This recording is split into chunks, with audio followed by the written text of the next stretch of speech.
bringing the music down.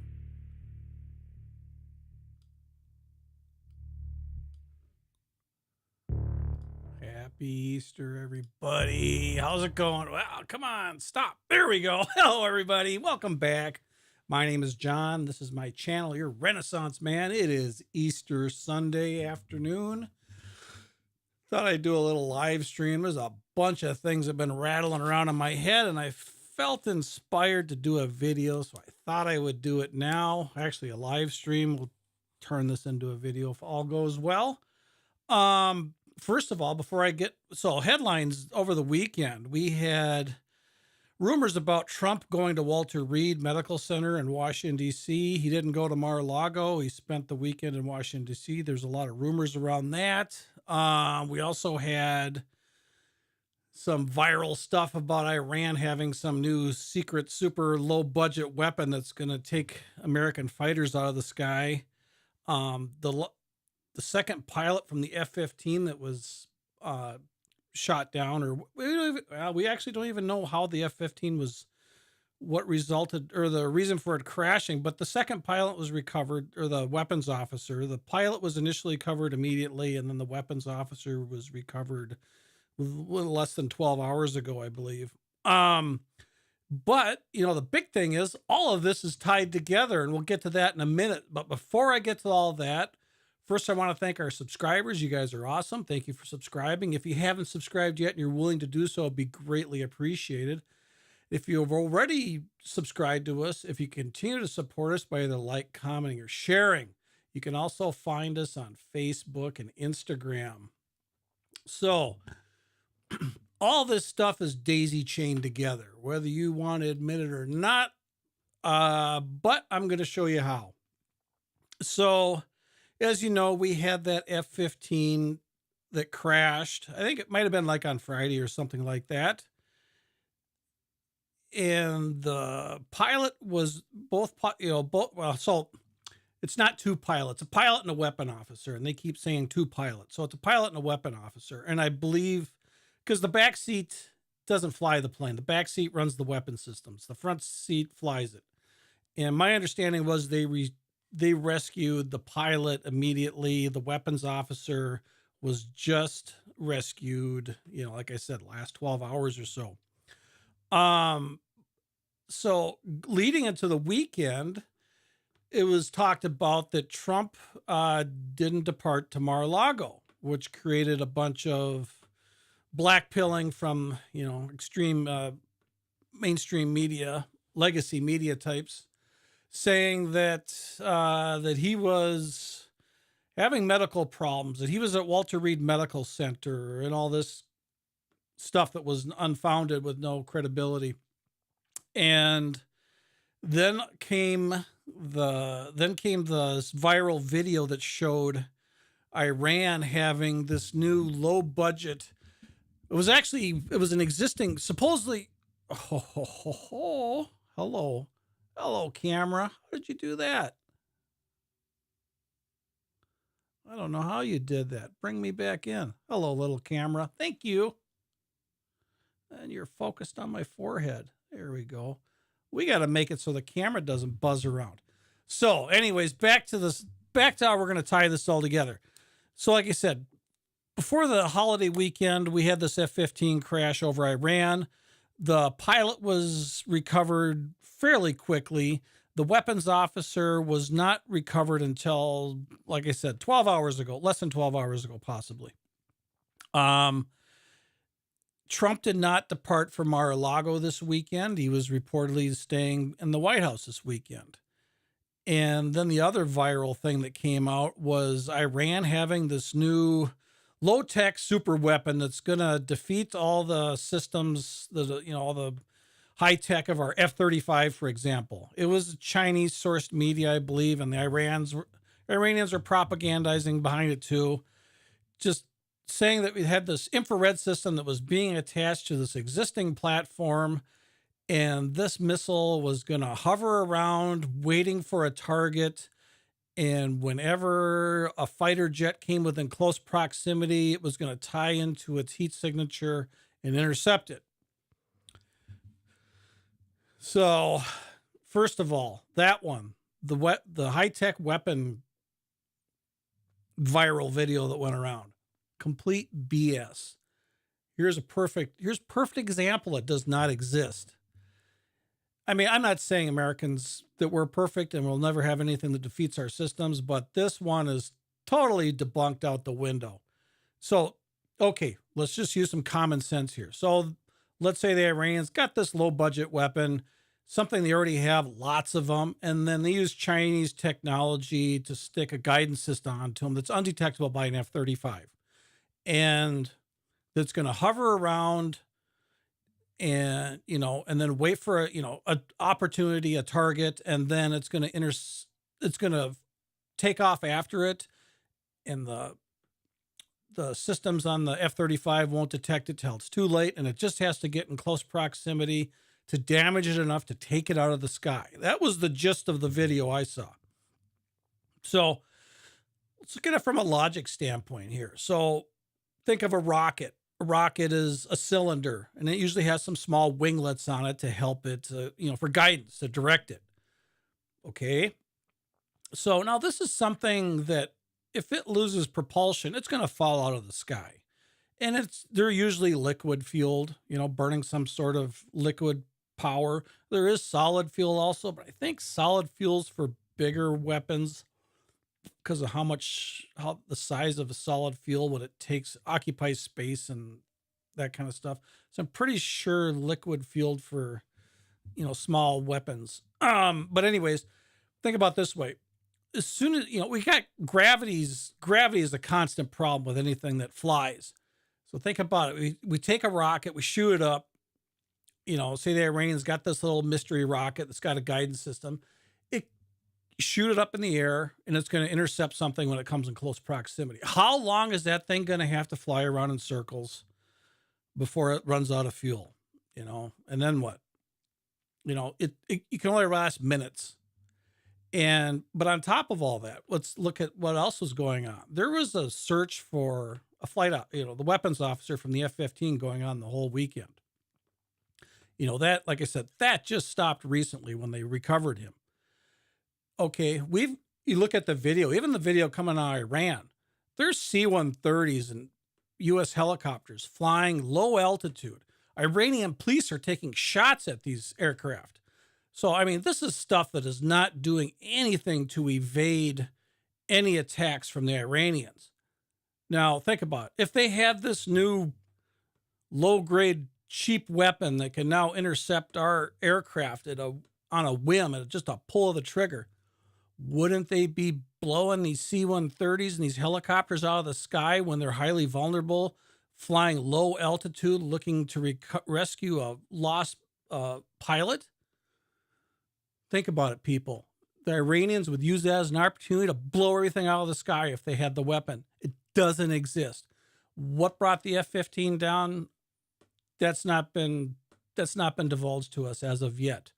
But, there's so much propaganda going on in this, every skirmish. There's always people trying to, dissuade the public, because because if you can win popularity with a bad idea, a problem, you can blow a military out of the water in today's modern internet by just getting a bunch of negative publicity for it. And the last thing Trump would need is a bunch of bad publicity hitting him.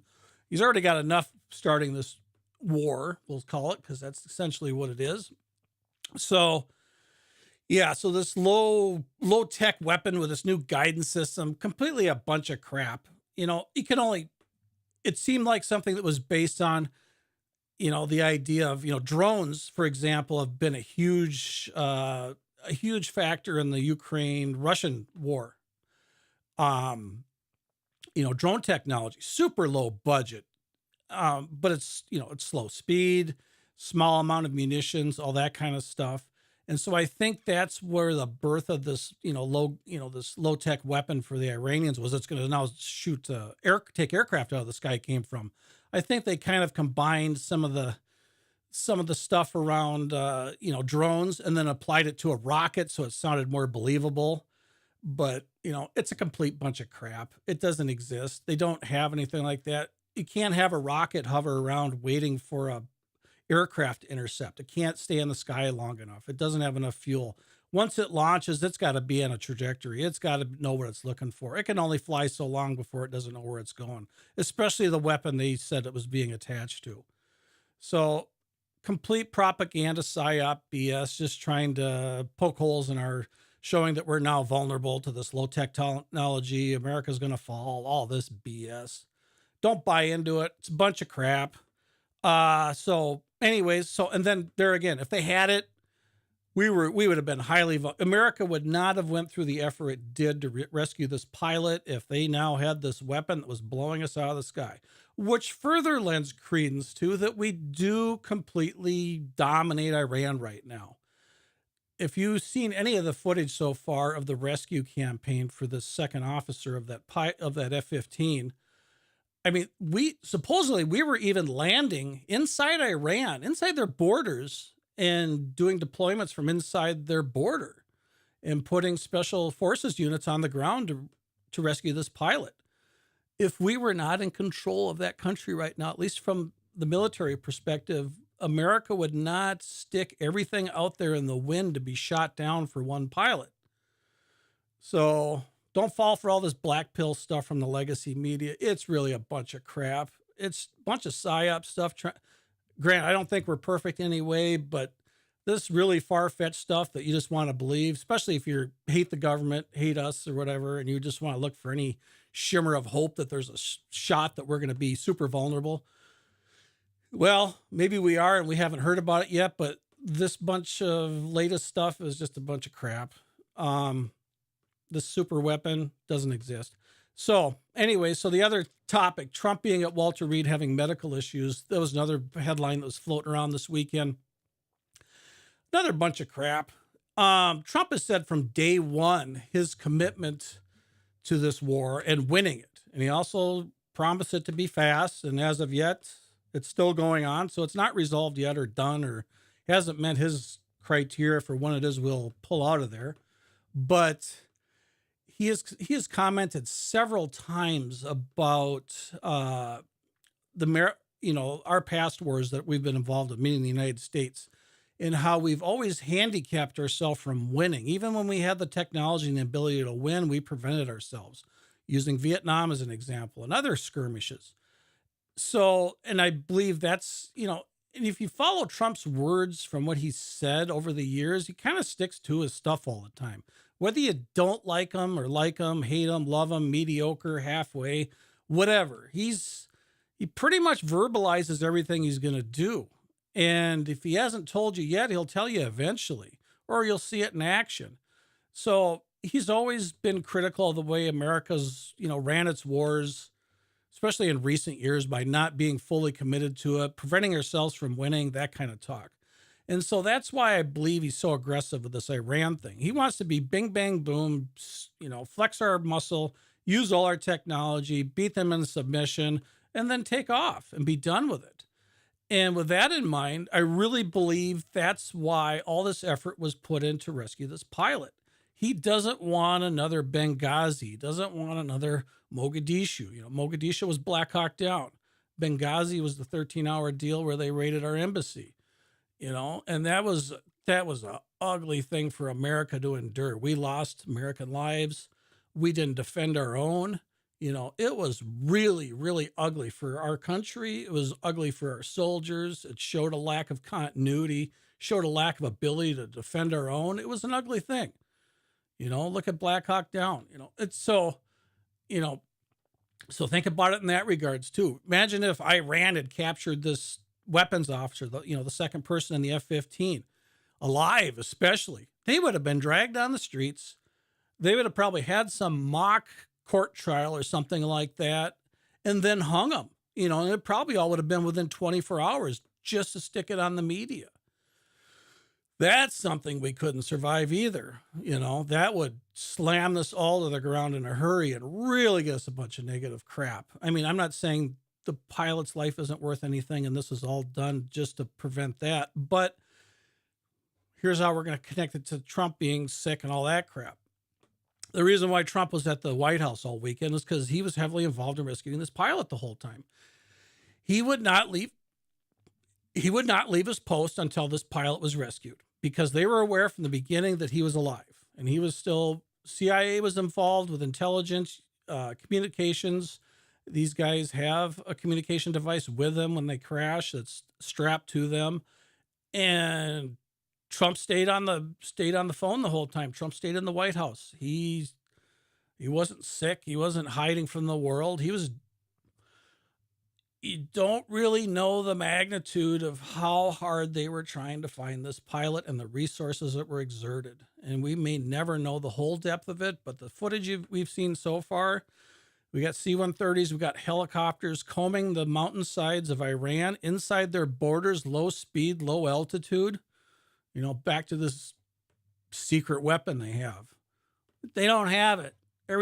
Think of all the stuff that would be on the ground burning right now that is ours, made in the United States. It's perfect example that it doesn't exist. We own the place right now militarily. It's just, so all this trying to create doubt, to create doubt in America, create doubt in Trump, whatever the propaganda is, I don't know, but it's a bunch of crap. So anyways, so the thing about Walter Reed and Trump being sick all weekend, no, he was heavily involved trying to find this lost pilot. And because we're not going to have another Black Hawk Down. I mean, he's very conscientious and worried about, and prepared to, or trying to make sure something like that does not happen ever again, at least not under his watch. We're not going to go through that crap again, hopefully, So, yeah. So it would have been a huge problem for us if that pilot would have been, because Iran was offering a bounty on this guy, because they were aware of it also because it was in the media. So nobody was hiding that we had lost a plane over Iran. And so, when these helicopters and the C-130s are flowing low altitude missions over Iran trying to find this pilot, they're taking small arms fire from police and stuff. So, we got Iranian police with AK-47s shooting at aircraft and stuff. We're exposing ourselves heavily by going in there and the way we perform rescue missions in a country that's not under our control. But there you go. We would not be risking that many lives if they had some way to defeat us in a situation like that. We're not going to go out and lose another 15, 20, 30, 60, 90, 100 soldiers to rescue this one pilot, of course. But we're also not going to make them all that vulnerable in a situation unless we feel secure that we can go in there safely and do it. And they found him. They got him. And supposedly we were even landing aircraft inside of Iran to put special forces units on the ground to recover this pilot.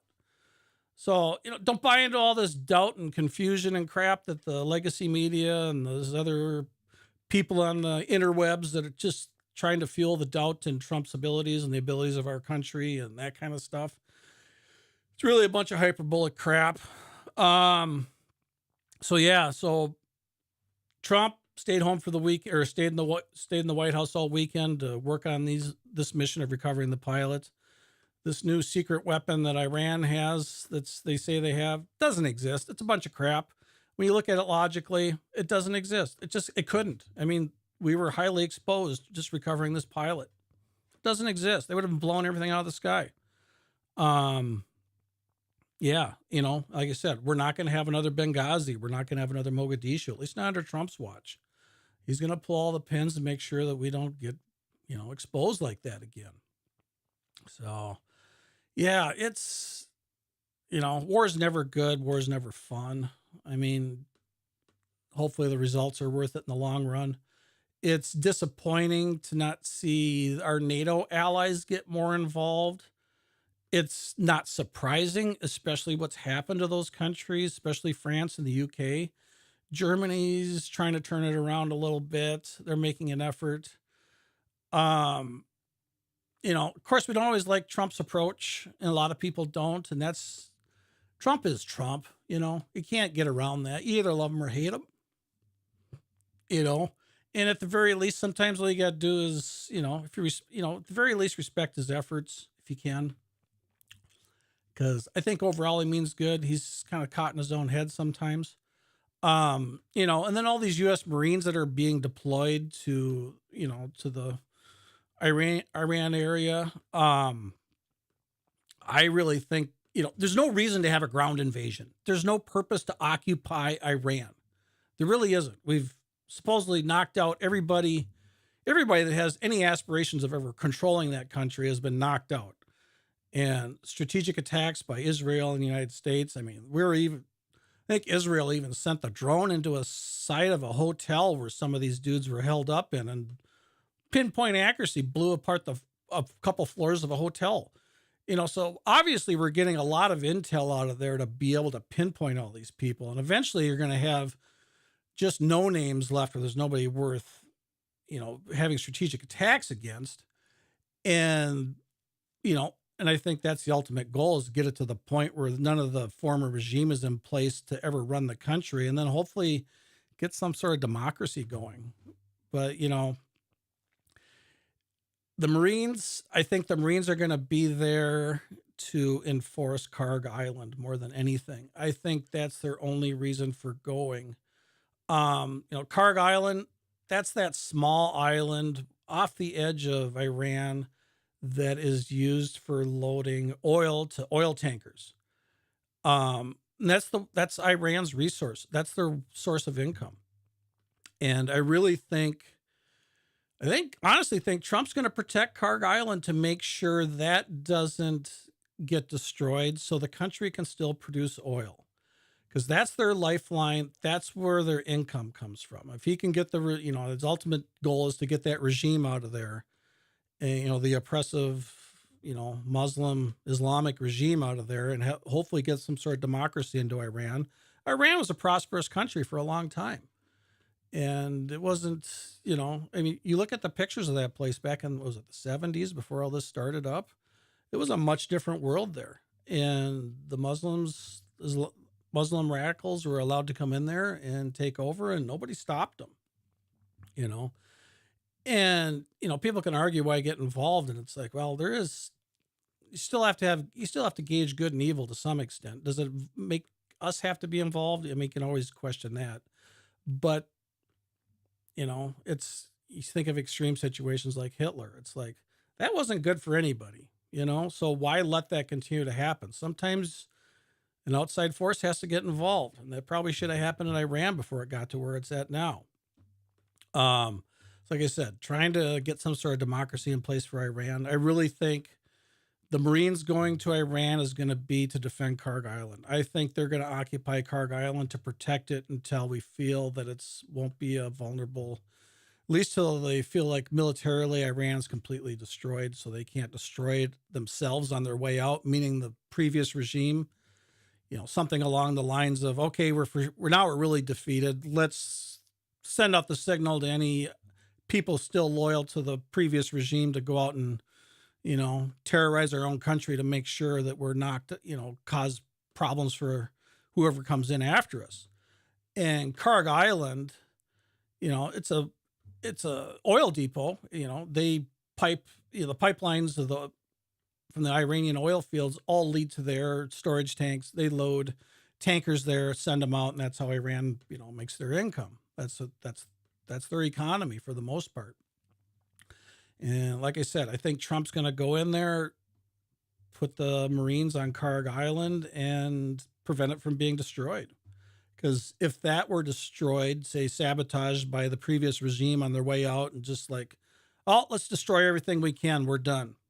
Let's destroy all the evidence. Let's make sure that Iran won't prosper even if America sets them free type stuff. I really think Karg Island is high on the list to protect, because that's what's creating a rift in the economy right now is oil prices. Oil prices are going through the roof. I think they closed at last week $115, $112, somewhere around that, crude oil prices. Before this whole thing started, it was $66 a barrel, and it peaked at like 115, 120. So we're almost back up to where it was when it peaked.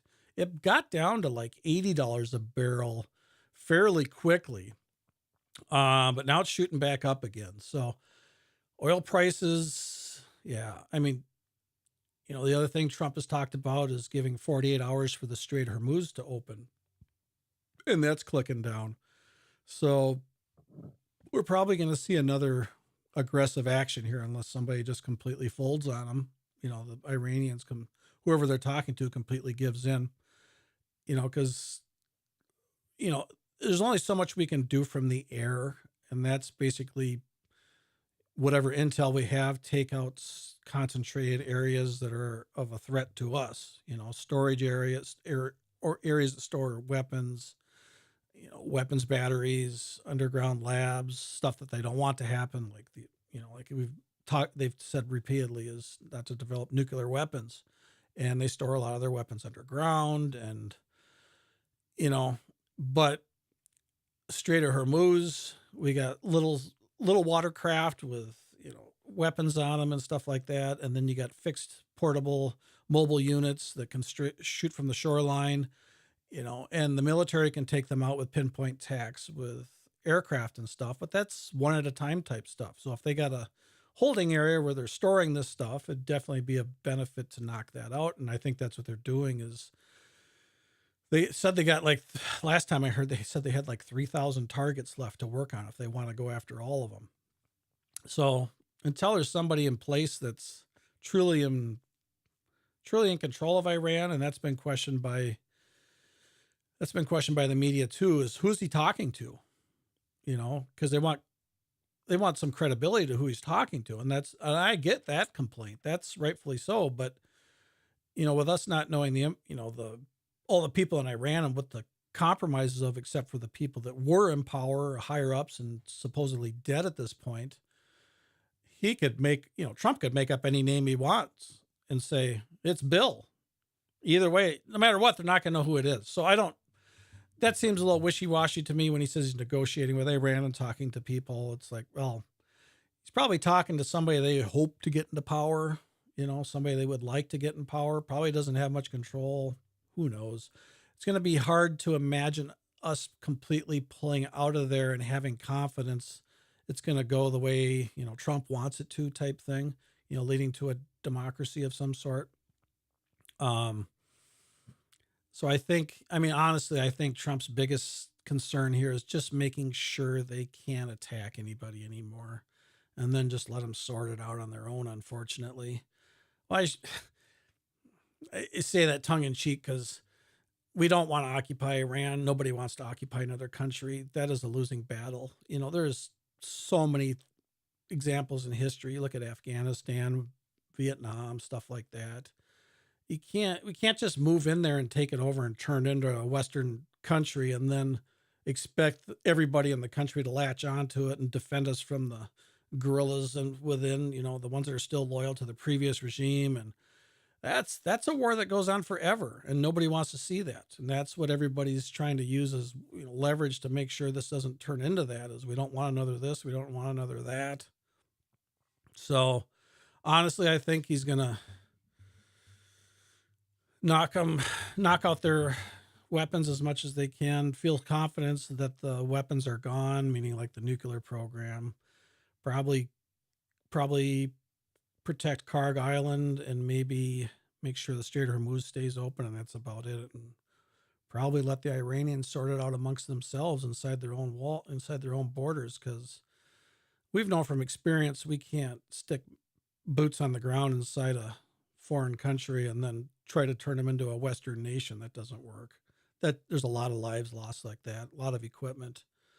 Iraq, yeah, we stomped in Iraq, but that was probably another situation probably shouldn't have been involved with. Sounds like there was a lot of misinformation as to why we were there, and it was probably a bunch of reasons that were drummed up to get us to pull the trigger and just get the giant war machine going and make a lot of people wealthy who profit from that, because there wasn't a lot of resistance in Iraq. We walked right in, but even then, that was I don't know. It's such quagmire. It all daisy chains in a big circle of bad history. Hopefully we learned our lessons from that. Trump has said many times he doesn't want, or that he doesn't like the way we've done things in the past and kept ourselves from winning type stuff, meaning the United States. And I think like I said, I think he's just going to go in there, take out their weapons as much as he can to make sure he's not threatening their neighbors, take out their nuclear their nuclear weapons program, and maybe protect Karg Island and their Hormuz Strait, and then maybe just get out of there. So I don't know. I think it's winding down because anything else is going to be a huge drain on us that we cannot afford to do. For PR reasons, for financial reasons, for the lives of American reasons. It's going to have to wind down soon. Otherwise, it's really going to look like, we got a power hungry dictator in our own White House. So, but Trump's usually pretty obvious with his words, and that's why a lot of people don't like him, is because he says what he's going to do and then he just does it. And some of the people don't like what he likes, and it's usually around half the country. And now it's probably, sure, it's less than half are in favor of this Iran deal, But yeah, so yeah, this new super weapon, low tech BS that the going around social media and stuff, complete bunk. There's no way. It doesn't. It's playing off of ideas from other things like drone technology, and now they're trying to apply it to some sort of idea that sounds plausible to the public on some level. So you buy into the hype and then start to doubt America and its abilities. But like I said, if they would have had any doubt, if they would have had any, this had any credence at all, they'd have been blowing us out of the air all weekend while we're doing low speed, low altitude helicopters and C-130s looking to pilot to rescue. We were completely exposing ourselves as much as possible to rescue this pilot. So yeah, they don't have this weapon. Don't buy into that crap. As far as Trump's health and this Walter Reed deal, yeah, I think that was just a bunch of hype too, just trying to create more doubt in what's going on. My understanding, he was at the White House all weekend making sure this pilot got home. He's rescued. Job done. It took a lot of effort. My understanding is we even lost some aircraft in this thing because we had one aircraft that got damaged when it landed or something like that, and then we ended up destroying it to make sure the Iranians don't get the technology out of it. So yeah, we spent a lot of resources to recover this pilot, and we should. We shouldn't leave anybody behind. There's a lot of reasons why we shouldn't. Anyways, hope you guys are doing well. If you stuck around this long, happy Easter. If you like this kind of kind of content, trying to do life stuff more often. Not sure where it's going with this part of it. This will probably be turned into a video also. I am just getting back into YouTube. Don't have my niche yet. Trying to sort myself out, figure out a direction. There's stuff I like to do. Content I like to cover. World news, world politics is of interest. Also some personal care, health stuff. That's kind of interest also. Now I like funny shit, but I don't always know if the funny stuff is worth putting into content when you got stuff that's so heavily monitored for the way you talk and the way you speak, and then they demonetize you or they don't push your material because you said the F word or whatever. So just trying to figure it out again. Like I said, just getting started up again. I shouldn't say that because we've already got like 50 videos. So check out my other stuff. Check out the other stuff I got posted. If you like it, definitely give it a like. Help me figure out a direction if you think there's anything I'm good at. I've got guests. We're going to have people coming in and out. I've had attorney friend of mine, Thomas Gallagher. We talked about firearm Second Amendment stuff here in Minnesota because he's a Minnesota defense attorney. I definitely have a fond interest in the firearms stuff because our Second Amendment is very important to me. It's been under attack lately, across the country, and definitely in the Democrat states, they're making a lot more progress into stripping our Second Amendment rights away than in the more Republican states. And covering the laws on that, what's been passed, what's in the process. That's topics we've covered. I'm also dealing with ADHD as an adult, and I was just newly diagnosed within the last year, and that's been an interesting trip too, trying to understand how it impacts my life and how to work around it and deal with things that have always kind of been a problem in my life, and understanding what's ADHD and what might be something else and how's it connected, so I can at least deal with that better on my own. So kind of get my life in shape and find a direction that works for me versus with ADHD, not going to try to go in too deep with it right now because this isn't what this video is about, but ADHD is kind of like a dopamine management thing. We get dopamine we're supposed to get dopamine pretty much off and on throughout the day, and then we get more dopamine under high stress and stuff like that and triggers. And so my understanding ADHD in simple terms is like dopamine management. And I get dopamine when I'm under high stress. So I'm a procrastinator type. I get a bunch of fire under my butt, I get moving. I can multitask like crazy when I got a fire underneath of me. But when I'm not in those situations, I'm kind of a slug waiting for the next fire. So I'm not really getting dopamine when I'm not under fire. And so that's been a long time struggle. So keeping my life organized, keeping things going, kind of feels like I'm always waiting for the next fire so I can be Superman. So that's another thing we've been talking about in some of my videos is ADHD and dealing with it as an adult and what it's like to be dealing with it newly diagnosed and having a better understanding for it. So yeah, we're going to be doing some videos about that also. And then I do a bunch of shorts and comedy stuff. That's pretty much all my shorts are, unless it's a plug for another video. But yeah, so this one was kind of irking at me. The topics I put in the description for this one it was like, oh, it was just bugging me how the legacy media was trying to really slam a bunch of stuff home to create doubt with what was currently going on with the US and Iran and Trump's health. And man, they just blasted him from all sides this weekend. And since some of you keep jumping here on live, I'll do a little recap. So the recap was about the low-tech weapon system that was applied with Chinese technology, completely debunked. It doesn't exist. It's not plausible. It's, infrared technology already existed. We've had that for a long time. And that's what the gist of that was, that we're applying this low test infrared tech to a already existing platform that the Iranians had and using a Chinese sensor. And it's going to now seek out F-35s, our latest, greatest aircraft. Doesn't exist. It's not plausible. If it was, they would have been knocking all our rescue efforts out this weekend. We had C-130s and helicopters flying just above the ground looking for a rescued pilot. They don't have that weapon. That doesn't exist. It's a bunch of crap.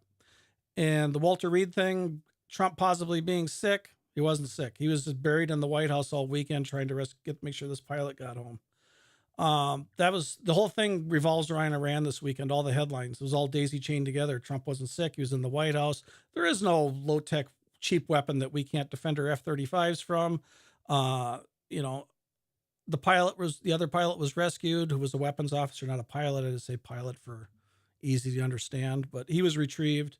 We even had ground forces, special forces on the ground in Iran retrieving this pilot. So yeah, we kind of own Iran right now. They can't do anything against us. So don't buy into all that doubt and hype from the legacy media.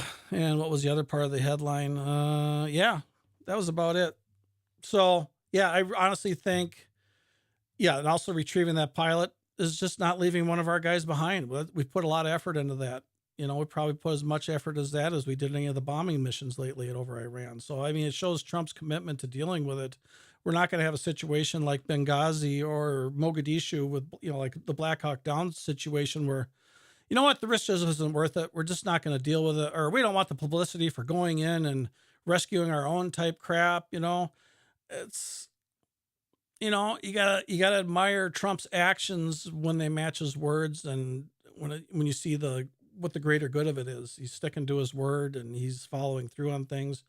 You don't have to like everything that he likes, but he's pretty obvious. What he says, he usually does, whether you like it or not.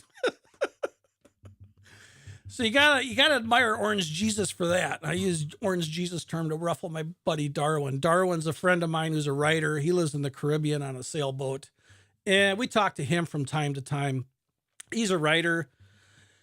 He decided during the flu to head down to the Caribbean and buy a sailboat and retire. Well, I shouldn't say retire. I think he's still writing. But he moved down there and he's a little bit deeper down the rabbit hole on the politics stuff than I am, but it makes for fun conversation. I've got a couple of videos of him where we've done live streams. I haven't reposted them in the videos, so you'd have to look in the live section of my page or my profile. Darwin's an interesting dude. We'll do more videos with him. He is on his way. He's on his way to Norway. So he's got a fiance and she's Norwegian. He met her while he's down in the Caribbean. And he is going to cross the Atlantic in a sailboat. And he is not a person that's been doing this all his life. I mean, he's been sailing off and on a lot of his life, but he's never crossed the Atlantic, I'm pretty sure, and probably a wind powered, probably in any kind of boat. So he's in. I think he's still in down by Florida. Maybe he's in Bermuda by now. But anyways, he's getting in preparation to cross the Atlantic. He was seeking a crew to go with him. He's said he would try navigate it on his own if it didn't look like he could find a crew to go with him. He's like on a 43-foot catamaran. So, I mean, it's a decent sized boat. It's not like, oh God, what was that guy from Minnesota? Jerry Spees? Yeah, I think it was Jerry Spees. Back in the late 70s, a local guy, he crossed the Atlantic. It was literally like a 10, 12-foot sailboat. Look this guy up. I think his name is Jerry Spees. Totally, and just off the wall situation, especially in this day and age. It's hard to fathom with all the technology, refinements we've had since then, to cross the Atlantic in a 12-foot sailboat, by yourself, solo, that takes balls. I mean, not that Darwin's trips doesn't take courage. I mean, I'm completely mesmerized by him taking this trip across the Atlantic. I would like to hear about it. I wish him the best. I feel confident he can do it. But so it just got me thinking about Jerry Spees the last time I talked to Darwin in one of our live streams, that crossing the Atlantic in a 12-foot boat, no GPS. And I'm not sure if Jerry had a radio or anything to communicate, but I remember as it was happening, I think the Coast Guard was doing flyovers occasionally just to check on him, low speed, low altitude flyover, and just him give a hand wave, a signal, yeah, I'm okay type thing, just to check on him. If I remember that correctly. I don't remember how many days it took for him to cross the Atlantic, but it's a pretty interesting story. Might even be something to do a video on, because he's an interesting local guy. He was a school teacher. And then he later on did the same thing and tried to cross the Pacific with the same boat, even another 12-foot boat. But I don't remember exactly. I have to look that up, exactly how far he went. Did he go from California to Japan or what? I don't remember, but pretty ambitious, pretty brave when you think about it. Because, I mean, the Pacific, oh my gosh, this Pacific is so much larger than the Atlantic. It's really easy to get lost, really easy to not get help. The Atlantic is, I mean, still it's a big body of water. If you're in a 12-foot boat, nobody's going to see you. But like I said, my understanding was that the Coast Guard was kind of tracking his trip a little bit, would do occasional flyovers and check-ins on him just to make sure he was okay. But yeah, so Darwin's taken off from, I think, Florida or Miami, somewhere in Florida, like Miami.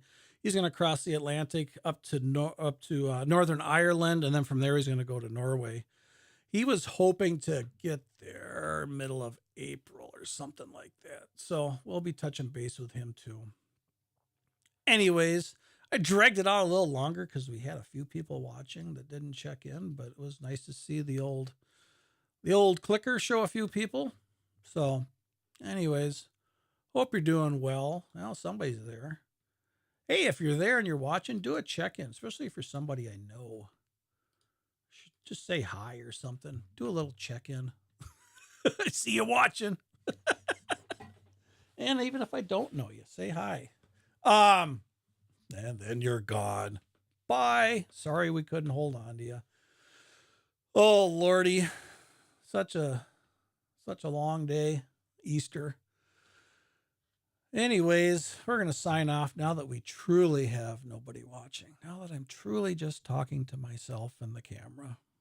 So, anyways, if you watch this whole later in video form, thanks for watching. Hope you're doing well. Check out my other content.